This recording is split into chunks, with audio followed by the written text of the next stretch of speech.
நீங்கள் யாருக்காச்சும் gift பண்ணணும்னா என்ன பண்ணுவீங்க? கிஃப்ட் டாய்ஸு, சாக்லேட், கீச்சன்ஸ் இது ஏதோ ஒன்று. பட் பட் இந்த மாதிரி ஒரு gift உங்கள் வாழ்க்கையிலே பார்த்துக்கோ.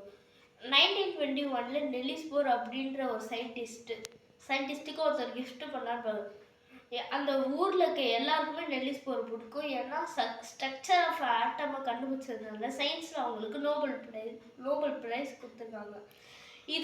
இதை பாராட்டுற விதமாக கார்ல்ஸ்பர்க் ப்ரெவரி அப்படின்ற ஒரு ஒயின்னா செய்கிற ஒரு ஃபேக்டரி அந்த கம்பெனிலேருந்து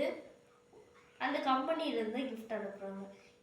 இந்த பிளான் என்னன்னா, அந்த ஃபேக்டரியிலேருந்து அந்த வீட்டுக்கு அவர் நெல்லிஸ் போரோட வீட்டுக்கு டைரெக்டாக ஒரு பைப் லைன் கொடுத்து அவர் டேப் தந்தாலே வைன்ஸ் தான் வரணும், அதுக்கு தண்ணி வராமல் வெறும் வைன்ஸ் தான் வரணுன்ட்டு அவர் எப்பவுமே 24 எப்போ ஒரு டேப் தந்தாலும் வைன் தான் வரும், வெறும் 24. யோசிச்சு பாருங்க, நீங்கள் பாத்ரூம்க்கு குளிக்கலாம்னு போகும்போது ஏதாவது இந்த டேப்பு திறந்தா வைன் வரும், அப்போ நீங்கள் என்ன பண்ணுவீங்க?